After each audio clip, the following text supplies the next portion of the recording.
Welcome back, everyone, to my home.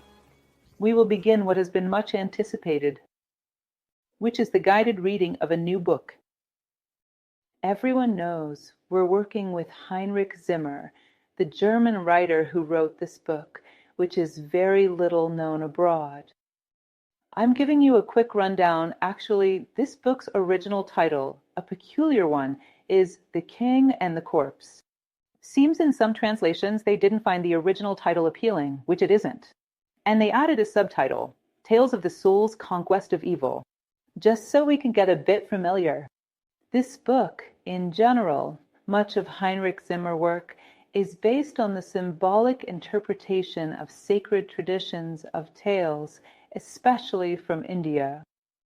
Who was this man? We will see that Zimmer was born in Germany. He lived only 53 years. He was born in 1890 in Germany. Evidently, he passed away in 1943 in the United States, more specifically in New York, where he had just arrived to take on a job, having been invited as a professor at some university. Zimmer graduated very young and he dedicated himself to the chair of philology until, at a certain point, he was expelled from Germany by the Nazis. He goes to England, to London. He works there for many years as well, and when he is invited to go to the United States, he stays there for just a year and then passes away very suddenly, leaving several works unfinished. And the editor, who will complete several of Zimmer works, will be none other than Joseph Campbell, who was a great admirer. They were very good friends. Besides being a friend of Campbell, he was also friends with none other than Carl Jung, who greatly admired his style of interpretation. He worked extensively with the study of Indian culture as well as art history, and had the habit of delving into folk traditions, sacred traditions, tales, in general, the entire symbolic world, and interpret it through a psychological lens, which was not always well accepted by the academic world of that time and, sometimes, even by the academic world of today. He had a whole way of thinking and a habit that was very appealing. Both Campbell and Jung believed that a story, a symbolic structure, is never fully exhausted. It's the story of the dilettante. What exactly is a dilettante? It's a word that has an etymological connection with delight. It's someone who savors things but has no intention of exhausting them. One of the things that most disappoints a good researcher is the desire to separate symbols into categories and then exhaust them within those. The humility of someone who delights in symbols, stories, and traditions is precisely in exploring them, but knowing that they will always find them in a different place. He compares it to a sprite, which you try to capture only to find it's already somewhere else. This idea of sitting down and engaging in dialogue with symbols, but having the humility to know that you will never speak the absolute truth about them. I really enjoy talking about fairy tales, and sometimes I even have a certain fear that my perspective might limit the reader's view. That he settles into a vision as if it were official. When it comes to symbols, as Helena Blavatsky used to say, it is a house with 7 doors. 7, speaking symbolically, because it could be 70 or 700. It is never exhausted. And this curiosity, this humility of a true seeker. You know you're entering the symbolic world, and you'll find something new preserved down there. And he was a good connoisseur, a good dilettante. He loved these studies. Unfortunately, he was taken by surprise by death, leaving many of them unfinished. And many were edited and completed by Campbell. This is one of those books, which is nothing more than a book of stories. My intention is that, with each meeting, we work with a story from this book.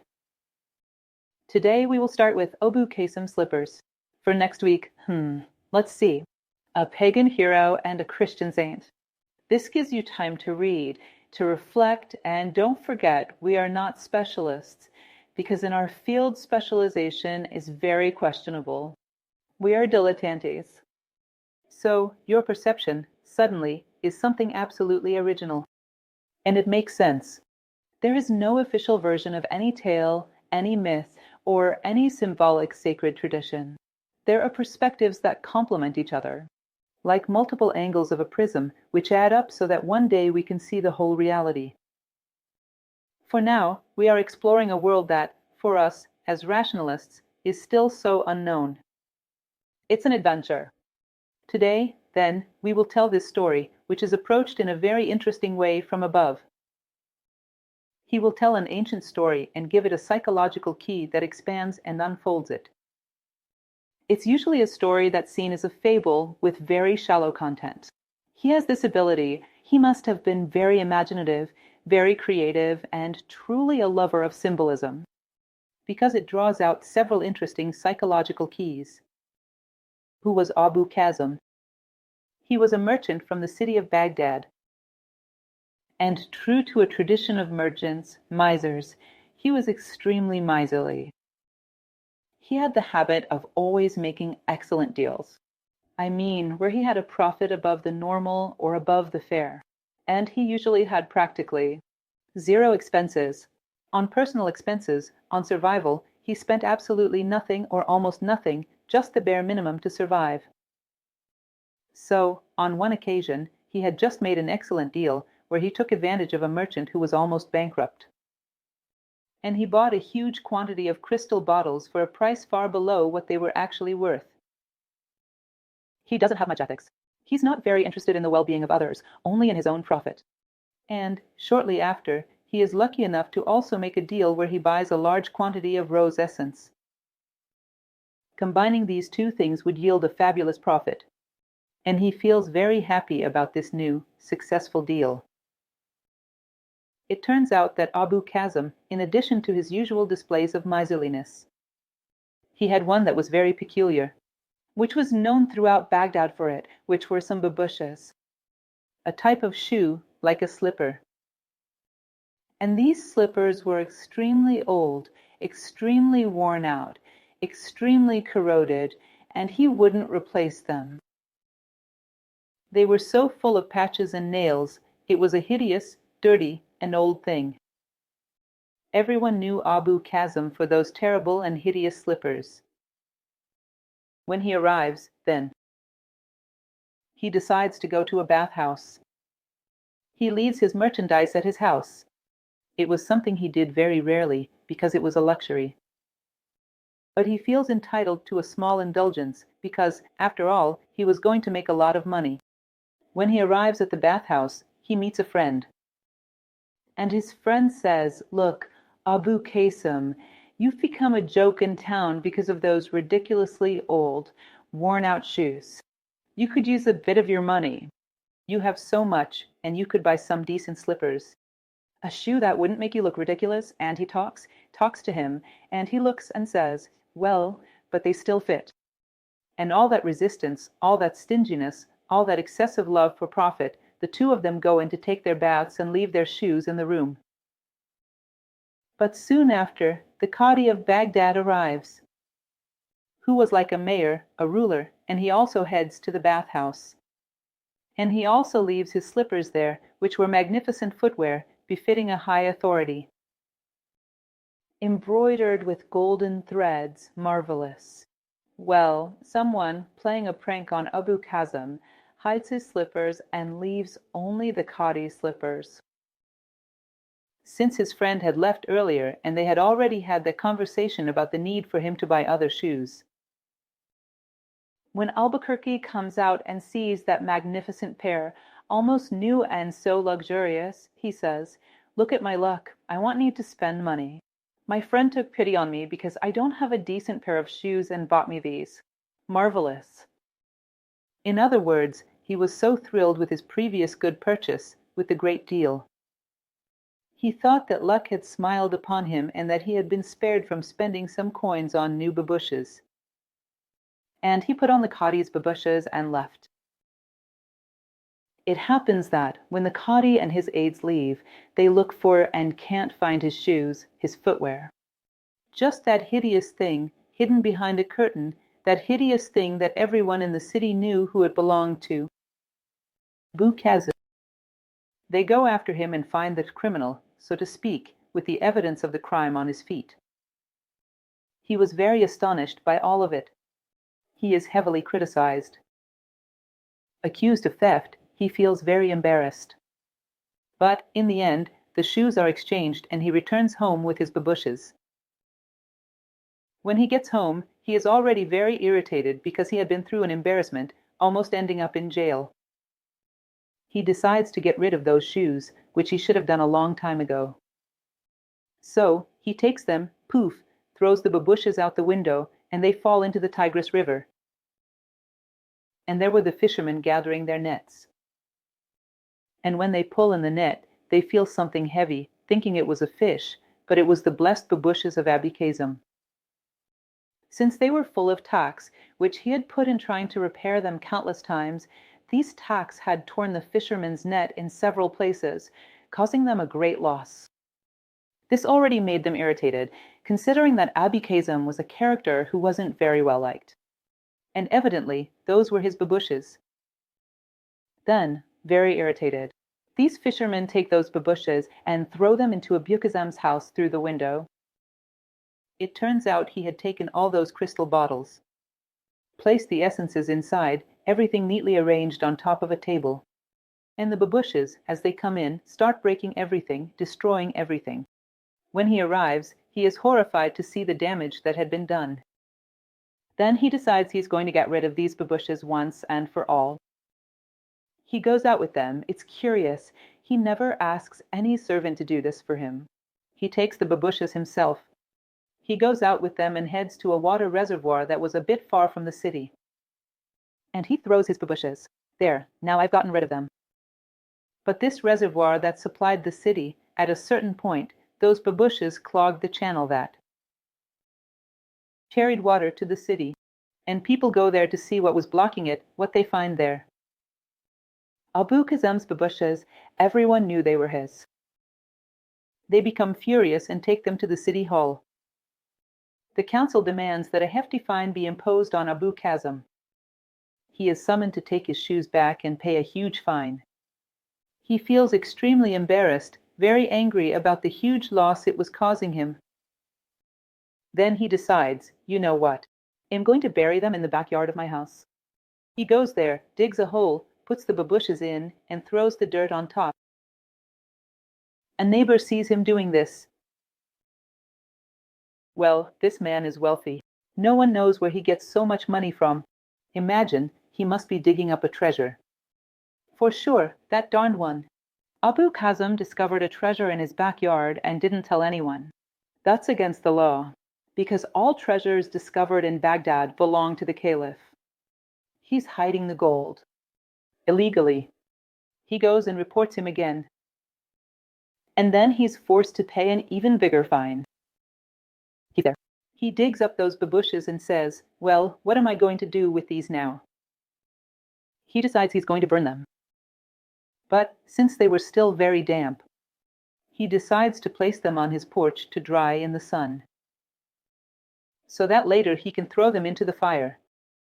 But on his porch, it was quite close to the neighbor's porch, and the neighbor's dog goes over and starts playing with it until it knocks it down in the middle of the street. When one of the babushes falls in the middle of the street, it lands, by bad luck, on the head of a woman who was passing by, and this woman was pregnant. And she gets such a big fright seeing that thing falling on her head. Filthy, horrendous, she thinks it's a creature and ends up losing the child. Her husband becomes very angry. He goes again, reports him, and he's called once more and pays an even bigger fine than the previous two he had already paid. I was ruined because of that shoe. Then the judge who judged him arrives and says, look, authority. These babushes are ruining me. They've driven me to misery. Please, from now on, absolve me of all the harm that this babush might cause, because they are haunting me and destroying me. And it is said that the judge, after having a hearty laugh at his expense, laughing, says, all right. I protect you. You are innocent of anything these cursed babushes might cause. In other words, this shoe that he should have replaced a long time ago ended up ruining him. Little story right. Silly, it seems to have just one moral lesson. The greedy will be punished for their greed. But in truth, what Zimmer says, and I believe he is right, is that, to say so little, it is very complex. You realize that it is very rich in details simply to say that a miser will be punished. It has a build-up of situations. He keeps causing greater and greater damage to the city, and each time the compensations he has to pay are larger. And Babuja runs after him. He realizes, well, there's something more to this. It's not just a little story that ends there, the greedy will be punished. He is going to make an association that I find very interesting. Where is he going to speak? Based heavily on Indian philosophy, which he likes to draw upon. That has a profound knowledge. He says there is a law, which is the law of karma.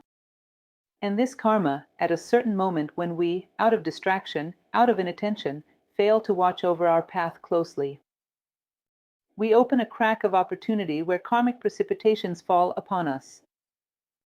Karma is every cause, there is an effect. On the psychic level, on the moral level, on the spiritual level, and even on the physical level. The greed, which he nurtured throughout. His entire life was based on the maxim of earning the most, spending the least, and being extremely insensitive to the needs of others. The habit he developed of always seeking to accumulate as much wealth as possible was symbolized by those babus. In fact, they weren't just footwear, a slipper, or a shoe. They were a social mask. Abu Kasem presented himself to his city and was recognized. It was a symbol of his vices, which to him were virtues. So much so that he guarded it rigorously. For years on end, refusing to buy new footwear. The slippers, the shoes of Abu Kasem, were a mask that showed the world who he was. For others, a shame, for him, a pride. And these masks, when, at a certain moment, due to a distraction, notice well, if he had been attentive, he could have perfectly realized that his slippers were hidden when he left the bathhouse. He would realize that no one would give him, a rich man, such an expensive slipper for free, especially one that wasn't his. But he felt his vanity swell. Perhaps he thought that good fortune was smiling upon him, since he had just made such a good deal. For a moment he lost his rigor, clarity, and in that moment of inattention, karma descended. And, as it unfolded, that slipper revealed what it truly was. A vice. And this vice began to become tremendously disadvantageous for him. And he starts wanting to get rid of it. But it turns out he created it. This mask fit perfectly on his face. And it's like a little puppy. What you created, you try to abandon, it will chase after you. This mask starts to return. For him, in various ways, I find it very interesting the way Zimmer talks about this. It reminds me a lot of medieval alchemy. He said, look, there are two interconnected worlds. What's happening? On the outside, the ridiculous drama, the tragic comedy of Abu Kasem and his slippers, and what was happening inside him, which is quite similar to what is discussed in medieval alchemy. You should know that what was happening in the alchemical furnace was happening simultaneously within the operator, within the alchemist. So, what probably happened with Abu Kasem is something that happens to us too. We have a rigid mask with which we present ourselves to the world. And when it appears, it starts to become a burden for us when we want to get rid of it, out of time, because we should have let it go a long time ago. We begin to realize that it is closely tied to us, and it refuses to be abandoned just like that. We didn't know how to let go of our mask at the right time. That life marked the moment to grow. And this mask chases after us. He will continue making some very interesting points. He says that in India, this is quite well known. The Indian tradition in its classical time, today, it has become somewhat diluted. It has lost much of its meaning. There was the story of the 4 ages of Brahman, which, in a certain way, still persists, but not with the same understanding. A Brahmin, then, was a child, a learner. He received teachings from a master, obeyed, and in doing so, progressed until the beginning of his youth. In his youth, he would marry, start a family, have children, and support them until they became independent. Then, he would retreat to the forest, living very frugally, and there he would begin everything. A process of meditation, of self-understanding, of inner life, of reflection on life. After some time, he would leave behind this life of Aranika, of a man of the jungle, and begin to become a monk, like an elder, a wise man who wandered as a mendicant, begging for his food and offering his wisdom, sharing his wisdom. Look closely, because his interpretation, which is deeply knowledgeable about this, seems very accurate to me. Is that India created a social protocol that aligned with the psychic needs of man, the needs of the human soul. So, there comes a certain moment when we need to learn from everything that has been accumulated. From someone wiser than us, we need to refresh our memory of who we are, of what we came here to do. A certain moment passes. To this is added, or replaced by, the need to generate external fruits, that is, to leave children, produce food, provide sustenance for your family, generate fruits on the outside. This phase also comes to an end and the time arrives to produce fruits on the inside. Reflection, inner life, wisdom, and when this penultimate phase is exhausted, it is time to share. Because the entire process of life leads to this point. Gather the true fruits, the timeless fruits of the human soul. And then go out into the world sharing that. In other words, imagine in an ideal society, this is a fantastic thing because they create, on the outside, rites of passage, protocols that, on the outside, do what is necessary for what is inside to manifest. In other words, it turns into law within a society, that which is exactly what your soul is asking for. Imagine within a society where the pinnacle of a man's life is to acquire knowledge and share it. Would there be any sense in excessive ambition? Would there be any sense in excessive selfishness, knowing that, in the end, he must have some wisdom, he must share it? And that is the fruit of his life. All of life is already being guided in that direction. In other words, these are sacred protocols, the sanctification of life, still working with that idea of alchemy, which is sympathetic magic. Things happen simultaneously. In one field and another, in one place and another. In this case, both outside in society and within the individual. The soul would mature, it would perfect itself, it would contemplate its needs, fulfilling its needs. And there was almost a symbiosis between social protocols and the internal needs of man. Then he will say, well, we no longer have that. Life today is absolutely random. Case studies, we no longer have a social protocol that aligns with the needs of our soul. Quite the opposite, goals are set that often infantilize the man, hold him back. So, this tendency towards inertia, this internal resistance, finds reinforcement in a social infantilization. And the man does not grow. He clings to a social mask that he has assumed. With his flaws, with his ambitions, with his immaturity. And when life tells Abu Kasem, hand over your slippers. You don't hand over. You don't hand over your mask. You keep holding on to it, and life keeps tightening more and more.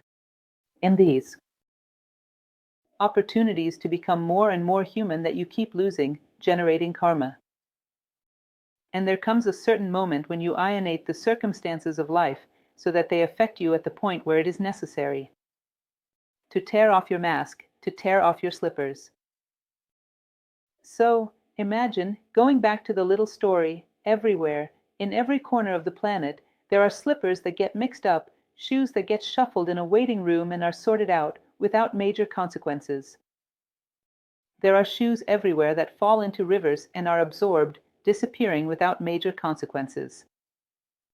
They pollute the environment, but they don't necessarily return to their owner. There are shoes that are buried without any neighbor noticing, nor causing any consequence. But the need for Abu Kasem's experience, his need to understand the little monster he had created. The mask stuck to his face, and it wouldn't come off without taking a bit of skin with it. It wouldn't be that easy to get rid of. We cannot create an addiction, a social mask, and then want to throw it over others. That nature will take us back, will send us back. Notice that, within the tale, in a certain way, the four elements tossed that slipper back to him. You created a legion, a flawed thing, a horrible thing. It's yours. No one wants to absorb that. You created something against the laws of nature, and now it's hard to get rid of because you didn't let go when life asked you to. Grow, leave these things behind. And one of the fundamental elements, then, that the tale proposes to us. Let go of your slippers at the right time. Learn to let go of external and internal circumstances, to follow the flow of life, to do what life expects of you. Know that in any society with different protocols, in different historical moments, in the end, life is asking us to reach the end having acquired some wisdom and being able to share it. This is one of the fundamental elements of life. We move from ignorance to wisdom, and we don't achieve wisdom just for ourselves. Some degree of wisdom, we achieve it to share, to have something to give. So, this is a protocol that, if society doesn't create, we create. And it's the same sympathetic magic, because if society has it, it ends up being awakened in the souls of men. If society doesn't have it, awaken it in your soul, and someday it will shine through to society. Someday, this perception, this wisdom to understand the needs of the human soul will once again be protocols within social life. They are not. Nurture that seed within you once more. An interesting element. So, he will talk about this great judge. Remember the judge who laughs at Abu Kasem when he begs, "For the love of God, free me from these slippers, don't punish me for them anymore." He says that, at some point, we become so saturated with this mask that is stuck to our face and refuses to come off without a lot of pain. That this great judge must look at us and laugh. You created this tasteless toy, and now you want me to fix it. And there's no way for this mask to be peeled off our face without some pain. Without taking some piece of skin, without being some kind of mutilation. So, one of the things he will talk about. Abu Kasem is us. And we need to know when it's time to change our shoes. Knowing that the blame is not on the environment, not on the Tigris River, not on the fisherman, not on the dog or the neighbor. It's about our very fundamental need for growth and our negative karma. That come together and mobilize the factors that are scattered out there to help us to show that we are masked and that it's time to rid ourselves of this mask. So we mobilize the factors because we're wearing the wrong shoes. For a long time, it's as if we didn't want to grow up. So imagine a shoe this tiny. It's great for a baby. Very cute, but it would be absurd if we wanted to keep wearing it to this day. And if we tried to do it, what kind of mutilation would we have to inflict on our foot? In what conditions will we be walking? Not knowing how to let go of things in due time. Right, maybe because we haven't lived them directly. Perhaps due to a lack of inner life, there is something within us that needs to be born.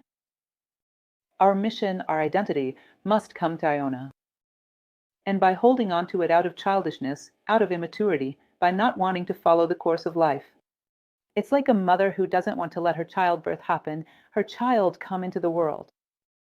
She might die in this process and take the child with her.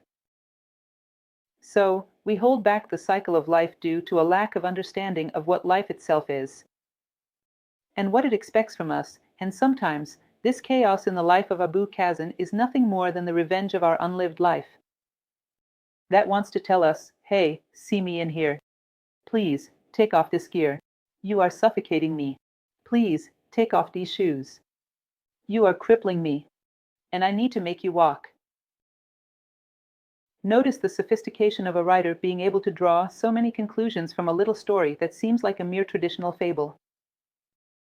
This is the profile, this is the style from above.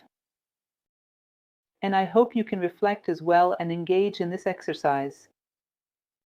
Try to reach your own conclusions, or use a little, without much fantasy. He says, look, be careful, and when we come in with some pretense of having techniques that allow us to decipher things, which was a scientific criterion, which was an esoteric criterion, we limit things and prune our creativity. Approach a symbol with an open heart. Let your own perception flow, your own intuition. Feel it, see what it means within your life. The purity of a child. Symbols open doors for those who enter with that purity and without pretensions. So, it's not an unfounded pretense. We want to understand what Zimmer presented, but perhaps a little further on, perceive other angles that no human being, alone, could see. And that he, Zimmer, if he were alive, would certainly love for us to do. That we add up all the angles so that one day we reach the fullness of the private. So that's it. We'll stop here for today. And don't forget, read the next story, dare, reflect. Don't look for the solution. The template, there is no template in symbolic thinking. The template is within you, not outside. Thank you. A hug.